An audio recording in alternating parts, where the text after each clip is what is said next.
Hello, I am Naveen Kumar of Group 3.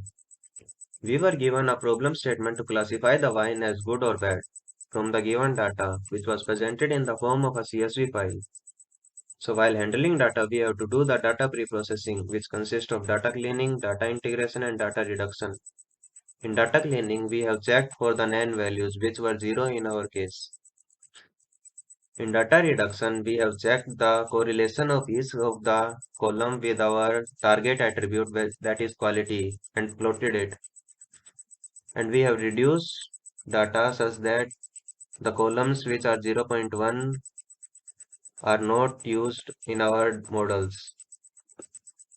So we have dropped the pH and free sulfur dioxide and residual sugar. So data quality. In data quality, we were given from value 1 to 7.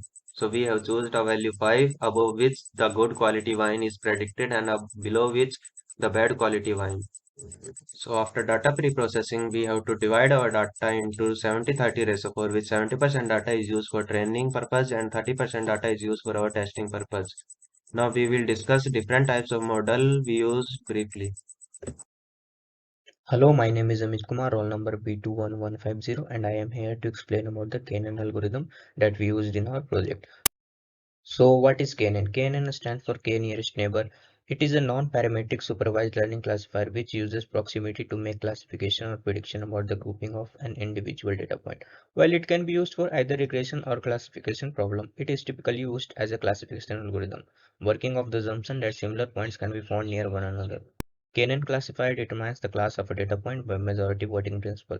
If k is set to 5, the classes of 5 closest points are checked. Prediction is done according to the majority class. I see K-NN as an algorithm that comes from real life. People tend to be affected by the people around them. Similarly, K-NN works the value of a data point is determined by the data points around it.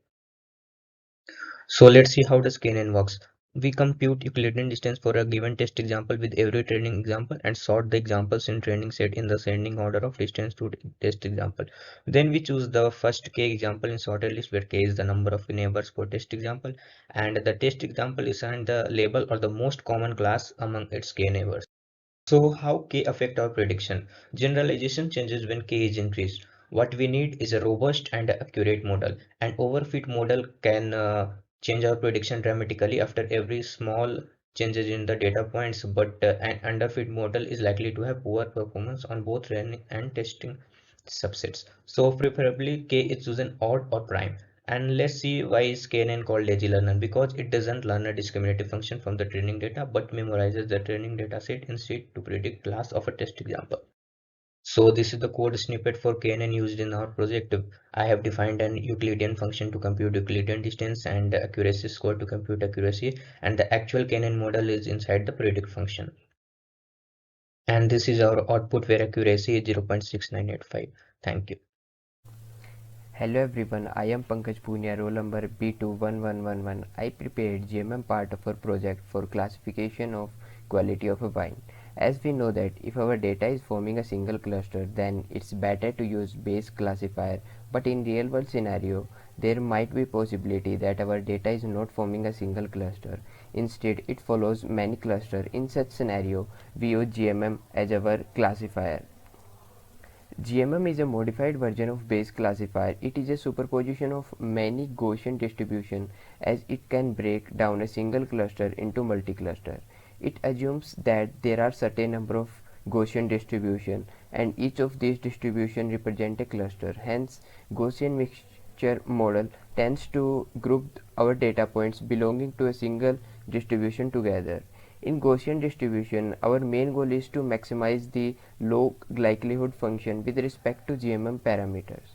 Here is the formula that we will use for finding probability of a point X belongs to a particular cluster. By using GMM, we need to find some parameters like weight of each cluster within same class, mean vector of each cluster, covariance matrix of each cluster, and number of sample within each cluster. It uses expectation maximization method for finding the parameter of each cluster. At starting, we initialize each parameter of a cluster with randomly chosen k values and calculate their log likelihood. Then in each step We find responsibility of a point from each and every cluster with the class it is belonging to. In m step, we recalculate the parameter that are initialized with random values. Repetition of these steps takes place until difference between the total data likelihood of successive iteration falls below a threshold defined, and after this our GMM comes to convergence. This is the code that I have written for predicting the class of a point x, and we get our accuracy of approx 73% by using base classifier, and number of cluster for which accuracy have maximum is 3. Hello, I am Mahesh Kumar, roll number B21105, presenting logistic regression. Let's know what is logistic regression. We have 2D dataset x1, x2 with their respective weights. We calculate z. This z goes as input into the sigmoid function. We calculate total data log likelihood. Let's know what are the types of logistic regression. First is simple one, which have only one single independent variable, and there is multiple one which have more than one independent variable. This example is a kind of multiple logistic regression. We all know that equation of best fit line in linear regression is given as y is equal to beta naught plus beta 1x. Suppose we are taking probabilities, but there is an issue that probability only lies in the range of 0 to 1. So to avoid this, we introduce odd function. Odd is nothing but the ratio of success by failure. But we know that odd function will always be positive. So to avoid that, we take log function. This is also known as logit function. And by solving this equation, we get the value of p as this. This is our total data log likelihood function. And let's know what are the key differences between linear regression and the logistic regression. Here in the linear regression, the value y can lie between any range. It is not restricted, but in logistic regression, the value y lies only within 0 and 1. This is our code snippet. This is sigmoid function, the initialized weights, the z value, and the updated weights. Here, if the value of sigmoid function is greater than 0.5, we give it label 1, else 0, and that's how we calculate our accuracy. The accuracy of our model is 74.8. We took our learning rate as 0.0019, iterations 5 lakh. You can see by this graph or these outputs that with the number of increasing iterations, our cost decreases, and that's how we know that our model is working fine. Thank you. Hello everyone, this is Dipanshu Singh, roll number B21094. Major part that I have done is base classification. Here we built a model that predicts the conditional probability of a certain class or event. Naive Bayes algorithm is suitable for binary and multi-class classification, and it comes under the supervised learning because training data is already labeled with a class that is good or bad with respect to our dataset. For numerical values, normal distribution and uncorrelated attribute is assumed.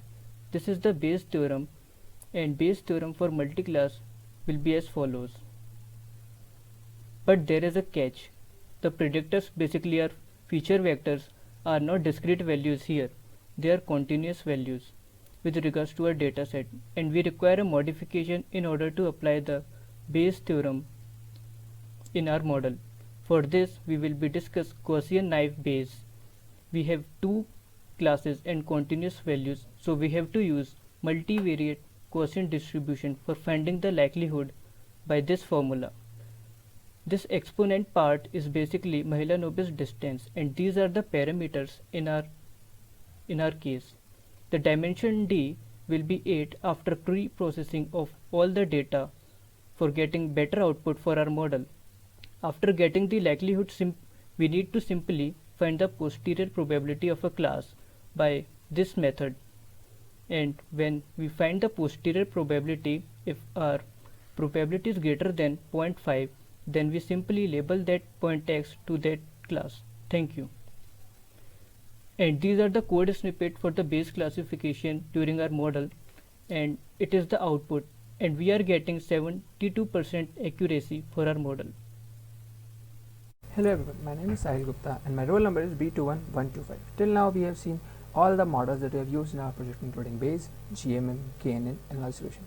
Now let's see that which one of them is giving us the best possible accuracy, and then we'll use that model which is giving us the best accuracy to make or basically deploy our web app using the Flask server. So let's move on. So here we'll observe that the logistic regression is giving us the best possible accuracy of 75%. So we'll use logistic regression in our model, or basically deployment of our model using the Flask app. So let's see how we deployed the model. So as we can see, we have used the app.py file for basically connecting our project, or basically the model, to the server. Here we have also used a model.pkl file. This pkl file is basically a collection of all the predicted training examples by our logistic regression model. So we have imported that pkl file here in the model.pkl, and then we have used this file. So let's run or see basically how we can predict values.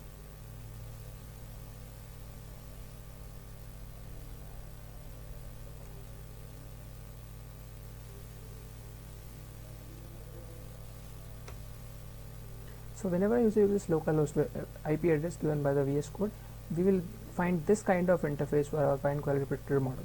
So we can see, as we are given with many attributes here like fixed acidity, volatile, citric acid, residual sugar, chlorides, free sulfur dioxide, total sulfur dioxide, and many more. So we can fill the values according to our will, and we will get the value of the wine. So let's try one. So like this.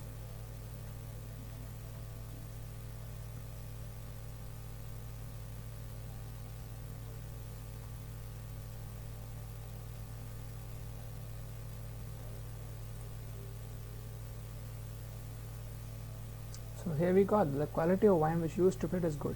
Basically, in our complete model, you observe that the wine quality dependency majorly depends upon the alcohol level.